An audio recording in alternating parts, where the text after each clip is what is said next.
5ാം ക്ലാസ്സിലെ താരീഖ് അഹ്ലാഖ് ഈ 2 ക്വസ്റ്റ്യൻ പേപ്പറാണ് നമ്മൾ ഇന്നിവിടെ നോക്കുന്നത്. ആദ്യത്തെ ഭാഗം ഒറ്റ വാക്കിൽ ഉത്തരം എഴുതാം. 1. പ്രതിരോധത്തിന് അനുവാദം ലഭിച്ച മാസം. അതിൻ്റെ ഉത്തരം സഫർ മാസം. ഇനി രണ്ടാമത്തെ ക്വസ്റ്റ്യൻ, സഖീഫ് ഗോത്രക്കാരെ ഉപരോധിച്ചത് എത്ര ദിവസം? അതിൻ്റെ ഉത്തരം 20. ഇനി മൂന്നാമത്തെ ചോദ്യം, ഹജ്ജത്തുൽ വിദാ നടന്ന ഹിജ്റ വർഷം. അതിൻ്റെ ആൻസർ ഹിജ്റ 10. ഇനി നാലാമത്തെ ചോദ്യം, അമല് കൊണ്ട് അള്ളാഹുവിൻ്റെ പൊരുത്തം മാത്രം ഉദ്ദേശിക്കൽ ഡാഷ്. അതിൻ്റെ ഉത്തരം ഇഖ്ലാസ്. ഇനി അഞ്ചാമത്തെ ചോദ്യം, ദോഷത്തെ തൊട്ട് ഖേദിച്ചു മടങ്ങലാണ് എന്ത്? അതിൻ്റെ ഉത്തരം തൗബ. ഇനി അടുത്തത് ശരി അടയാളപ്പെടുത്തുക. ഇവിടെ ഒന്നാമത്തെ ചോദ്യം, ദോഷങ്ങൾ ചെയ്താൽ ഉടനെ ചെയ്യണം. അപ്പം അതിൻ്റെ നേരെ തൗബ, യാത്ര, ഇതിലേതാണ് ഉത്തരം എന്ന് നമ്മൾ ശരി അടയാളപ്പെടുത്തുക. അതിൻ്റെ ഉത്തരം തൗബ. ഇനി രണ്ടാമത്തെ ചോദ്യം, സ്വർണ്ണ വെട്ടുകിളികൾ വർഷിച്ചു കിട്ടിയ പ്രവാചകൻ. അപ്പം അതിൻ്റെ സൈഡിലായിട്ട് അയ്യൂബ് അലൈഹിസ്സലാം, സ്വാലിഹ് അലൈഹിസ്സലാം. അതിൻ്റെ ഉത്തരം ഏതാണ് ശരിയായിട്ടുള്ളത് അടയാളപ്പെടുത്തുക. അതിൻ്റെ ഉത്തരം അയ്യൂബ് നബി അലൈഹിസ്സലാം. ഇനി മൂന്നാമത്തെ ചോദ്യം, ഇന്ത്യ ജനാധിപത്യ, അപ്പോൾ ബ്രാക്കറ്റിൽ തലസ്ഥാനം രാജ്യം. അപ്പോൾ ഇന്ത്യ ജനാധിപത്യ തലസ്ഥാനമാണോ രാജ്യമാണോ എന്നാണ് ചോദ്യം. അപ്പം അതിൻ്റെ ഉത്തരം രാജ്യം.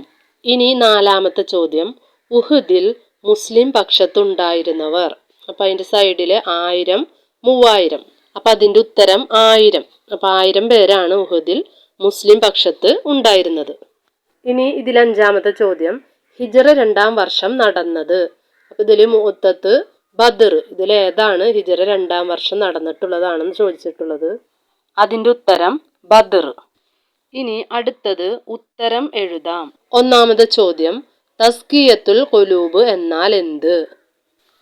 അപ്പോൾ അതിൻ്റെ ഉത്തരം ദുഷിച്ച വിശ്വാസം, വിചാരം, വികാരം അവയിൽ നിന്നെല്ലാം കൽബിനെ ശുദ്ധീകരിക്കലാണ്. രണ്ടാമത്തെ ചോദ്യം, കണ്ടതെല്ലാം പറയരുത്, കാരണം എന്ത്? അതിൻ്റെ ഉത്തരം അതിൽ കളവ് വന്നു ചേരാൻ ഇടയുണ്ട്. ഇനി മൂന്നാമത്തെ ചോദ്യം, ബൈഅത്തുർ റിദ്വാൻ എന്നാൽ എന്ത്? അതിൻ്റെ ഉത്തരം ഉസ്മാൻ റളിയല്ലാഹു അൻഹുവിനെ ഖുറൈശികൾ തടഞ്ഞു വെക്കുകയും അദ്ദേഹം കൊല്ലപ്പെട്ടു എന്ന ഒരു വാർത്ത പ്രചരിപ്പിക്കുകയും ചെയ്തു. അപ്പോൾ ഖുറൈശികളോട് മരണം വരെ പോരാടുമെന്ന് സ്വഹാബികൾ നബി സല്ലല്ലാഹു അലൈഹി വസല്ലമയോട് കരാർ ചെയ്തു. ഇതാണ് ബൈഅത്തുർ റിദ്വാൻ എന്ന് പറയുന്നത്.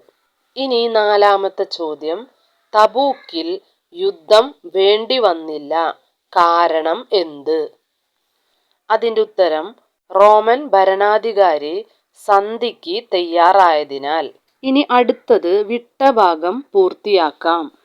ഒന്നാമത്തേത്, കർമ്മശാസ്ത്ര നിയമങ്ങൾ ഡാഷ് ചെയ്തവരാണ് മദ്ഹബുകളുടെ ഇമാമുകൾ.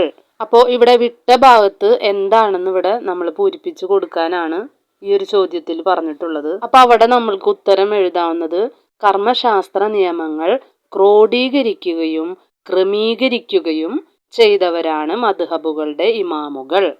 ഇനി രണ്ടാമത്തെ ചോദ്യം, വമൻ അഗ്ലക ഡാഷ് അമീൻ.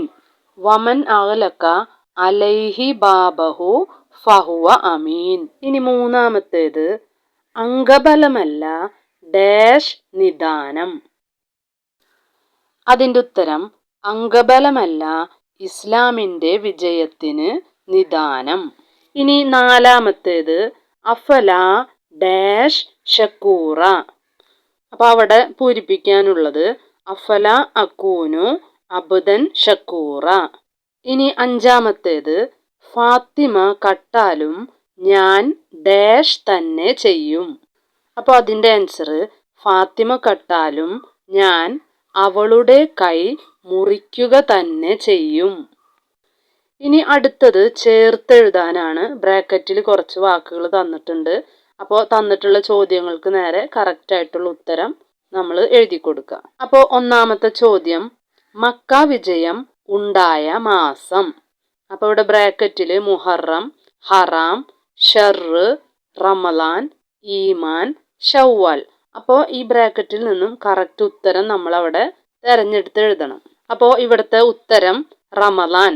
മക്ക വിജയം ഉണ്ടായ മാസം റമലാൻ.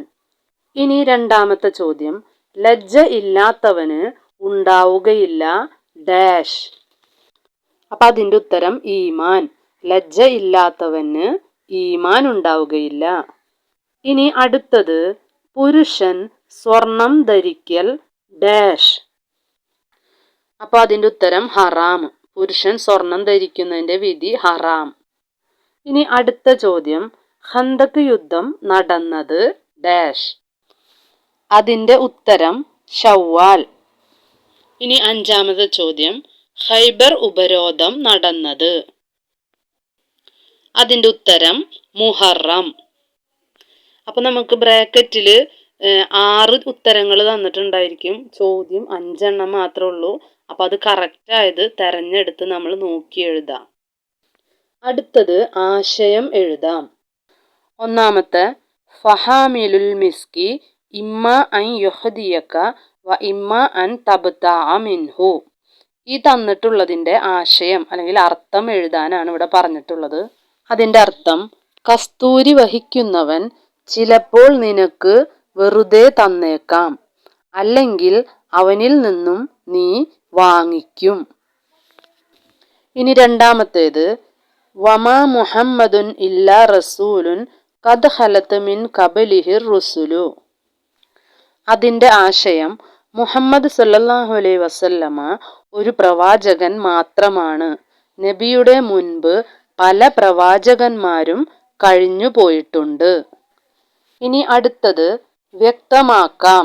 അതിലൊന്നാമതായിട്ട്, ഇമാം അബൂ ഹസനിൽ അഷ്അരി റളിയല്ലാഹു അൻഹുവിൻ്റെ ജനനം, വഫാത്ത്, വയസ്സ് എന്നിവ വ്യക്തമാക്കാനാണ് ഇവിടെ ചോദിച്ചിട്ടുള്ളത്. അപ്പോൾ അദ്ദേഹത്തിൻ്റെ ജനനം ഹിജ്റ 260, വഫാത്ത് ഹിജ്റ 324, വയസ്സ് 64. അപ്പം ഇതെല്ലാം കൃത്യമായിട്ട് പഠിച്ചു വയ്ക്കുക.